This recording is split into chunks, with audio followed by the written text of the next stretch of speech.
মায়ের পাশে আমরা দাঁড়াবো, বাবার পাশে দাঁড়াবো, আমার আল্লাহ আরো ধন্য হয়ে যাবে। বাবা মাকে যদি তুমি কষ্ট দাও, তোমার জীবনের সব আমলগুলো বাতিল হয়ে যাবে, ধ্বংস হয়ে যাবে। কারণ বাবা মা এমন একটা জিনিস, এমন একটা মহব্বতের জিনিস, এমন একটা ভালোবাসার জিনিস, যাকে কষ্ট দিলে আমার আল্লাহ কষ্ট পায়, যাকে ভালোবাসলে আমার আল্লাহ ভালোবাসা পায়। বিশ্বনবী মুহাম্মদ রাসূলুল্লাহ সাল্লাল্লাহু আলাইহি ওয়াসাল্লাম বললেন, তোমার মায়ের পায়ের নিচে তোমার জান্নাত, তোমার বাবার পায়ের নিচে তোমার জান্নাত। তুমি যদি জান্নাত পেতে চাও, বাবা এবং মায়ের সাথে ভালো ব্যবহার করো। আমার আল্লাহ তাআলা বললেন, ও দুনিয়ার যুবকেরা তোমরা শোনো, ও দুনিয়ার সন্তানেরা তোমরা শোনো, আমি আল্লাহ রাব্বুল আলামিন হুকুম জারি করে দিলাম, তোমরা তোমাদের পিতার সাথে, তোমরা তোমাদের মাতার সাথে ভালো ব্যবহার করো। ওয়া কুল্লাহুমা কওলান কারীমা, নম্র নম্র ভাষায় কথা বলো, হেসে হেসে কথা বলো। তোমার মুখের দ্বারা, তোমার হাতের দ্বারা যেন তোমার বাবা, তোমার মা কোন রকম কষ্ট না পায়। যদি কষ্ট পায়, তোমার আমলগুলো শেষ হয়ে যাবে।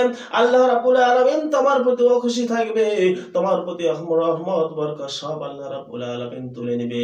ভাইরা আমার, বাবা মা এমন একটা জিনিস, এই বাবা মা পৃথিবীতে আপনাকে আনার জন্য কত কষ্ট করছে, কত পরিশ্রম করেছে, কত দুঃখ কষ্ট সহ্য করেছে, তারপরেও কিন্তু আপনাকে মানুষের মতো মানুষ করেছে।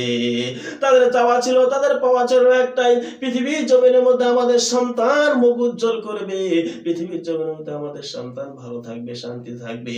এই জন্য তারা দিন রাত পরিশ্রম করে টাকা ইনকাম করে তোমাকে দিয়েছে। সম্মানিত ভাইরা আমার, আল্লাহ রাব্বুল আলামিন সেই কথাগুলো কোরআনুল কারীমের ভিতরে নোট করে দিয়ে দিয়েছেন। পিতার সাথে মাতার সাথে সুন্দর সুন্দর ভাবে কথা বলবে। খবরদার, তোমার দ্বারাই যেন কোন রকম তোমার মা, তোমার বাবা কষ্ট না পায়। ওয়া কদাম রাব্বুকা আল্লা তা'বুদু ইল্লা ইয়াহু ওয়া বিল ওয়ালিদাইনি ইহসানা। আল্লাহ রাব্বুল আলামিন ইহসান শব্দটা দিয়ে শুধু ক্ষান্ত হলেন না, অনেক শব্দ পিতার জন্য দিয়েছেন, মায়ের জন্য দিয়েছেন। বিশ্বনবী সাল্লাল্লাহু আলাইহি ওয়াসাল্লাম হাদিসের মধ্যে মায়ের জন্য, বাবার জন্য অনেক শব্দ ব্যবহার করে গিয়েছেন। বিশ্বনবী মুহাম্মদ রাসূলুল্লাহ সাল্লাল্লাহু আলাইহি ওয়াসাল্লামের কাছে একজন সাহাবী আসলেন, জিজ্ঞাসা করলেন, ইয়া রাসূলুল্লাহ, ইয়া হাবিবাল্লাহ, আমার কাছ থেকে আমার মায়ের আদর বেশি পাবে না বাবার আদর বেশি পাবে? বিশ্বনবী মুহাম্মদ রাসূলুল্লাহ সাল্লাল্লাহু আলাইহি ওয়াসাল্লাম বললেন, তোমার মা পাবে। বিশ্বনবী সাল্লাল্লাহু আলাইহি ওয়াসাল্লাম এই কথা বলার পর সাহাবী আবার দ্বিতীয়বার প্রশ্ন করলেন, ইয়া রাসূলুল্লাহ সাল্লাল্লাহু আলাইহি ওয়াসাল্লাম, আমি কার বেশি সেবা করব, বাপের করব না মায়ের করব? বিশ্বনবী মুহাম্মদ রাসূলুল্লাহ সাল্লাল্লাহু আলাইহি ওয়াসাল্লাম বললেন, মায়ের। সাহাবী আবার জিজ্ঞাসা করলেন, এরপর কার? বিশ্বনবী বললেন, মায়ের। সাহাবী চতুর্থবার জিজ্ঞাসা করলেন, এরপর কার?